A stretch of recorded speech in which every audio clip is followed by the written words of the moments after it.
women are not as prepared to negotiate on their own behalf as men are. How many times more do you think men are prepared to negotiate on their own behalf for themselves? I don't mean in a self-centered way, but just in a way of getting a promotion or, getting an increase in salary. How many more times do you think men are prepared to do it than women? 10. Men are 9 times more likely to negotiate. Globally, women, especially the higher executive, higher up the corporate ladder you go, they're paid on average 25% less than their male counterparts, doing exactly the same thing with the same qualifications are paid. And it's purely because the men are prepared to ask and the women aren't. The men on average walked out with $11,000 extra. You take that between the age of 30 and 65.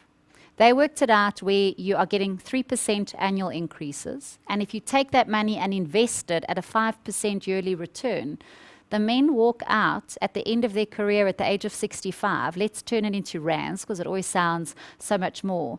16 million rand more based on one negotiation. Now, the downside for women is if we try to negotiate and be as pushy, maybe let's just use that word as a man, we are perceived as being bitchy, aggressive, rather than assertive. It can be seen that way. So women are very much stigmatized socially to be nicer, to be kinder, to be less demanding of what they need. It's part of human culture, unfortunately. So what women have to do is be clever. You need to do strategic negotiations.